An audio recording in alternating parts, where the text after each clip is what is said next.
উবাই বিন কাব রাদিয়াল্লাহু আনহু বলেন, নবী সাল্লাল্লাহু আলাইহি ওয়াসাল্লামের সমকালে দুই ব্যক্তি বংশ নিয়ে বিতর্কে লিপ্ত হয়।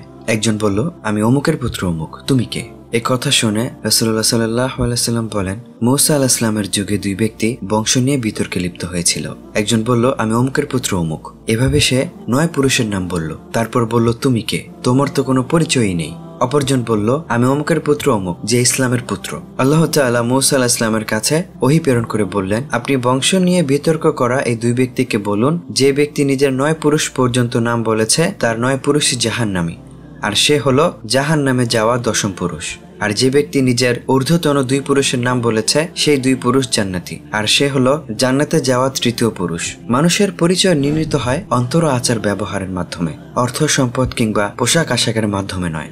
দুনিয়াতে সে কিভাবে চলাচল করছে সেটাই লক্ষণীয় বিষয়। কে কার ঐরস থেকে এলো সেটা দেখার বিষয় নয়। বংশের মাধ্যমে যদি কেউ উপকৃত হতো তাহলে হাশিমি বংশের আবু লাহাব উপকৃত হতো, আর বংশের মাধ্যমে কারো ক্ষতি সাধন হলে বিলাল বিন রাবাহ রাদিয়াল্লাহু আনহু ক্ষতির সম্মুখীন হতেন, কেননা তিনি গোলাম ছিলেন। কুরআনুল কারিমে লুকমান হাকিমের কথা এসেছে, তিনিও একজন গোলাম ছিলেন।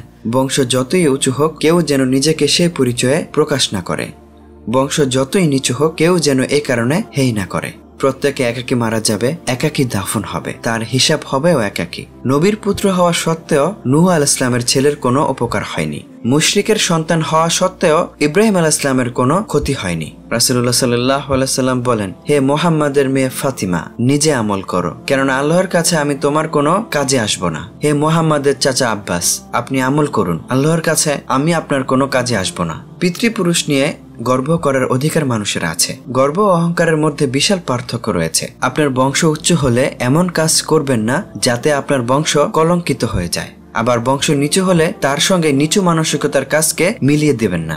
বংশ সম্ভ্রান্ত হলে তাতে কখনো নিকৃষ্ট কাজের অনুপ্রবেশ ঘটাবেন না।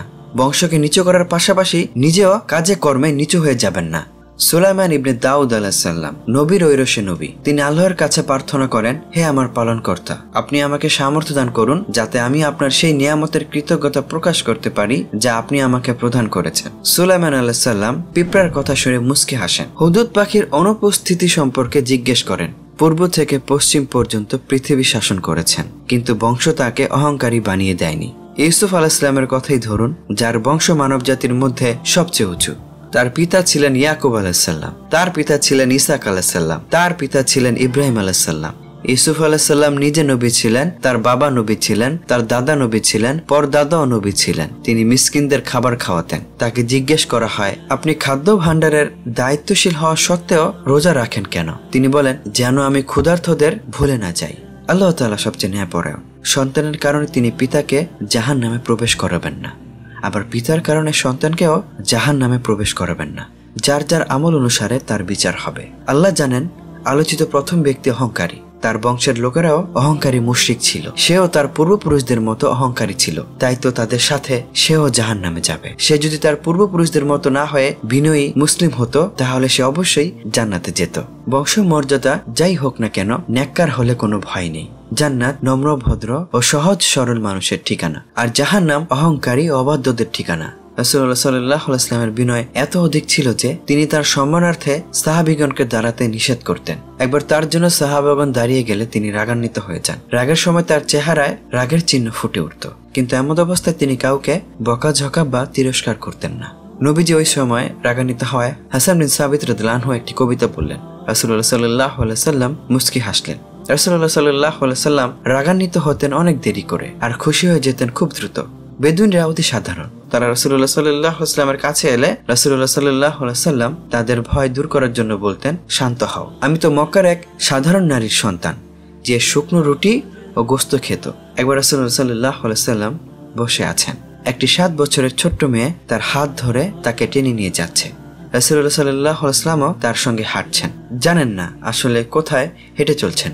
এরপর মেয়েটি রাসূলুল্লাহ সাল্লাল্লাহু আলাইহি ওয়াসাল্লামকে মেয়েটির মনিবের কাছে সুপারিশ করতে বলল, কেননা মেয়েটিকে তারা কোনো এক প্রয়োজনে পাঠিয়েছিল, আসতে বিলম্ব হয়ে গেছে।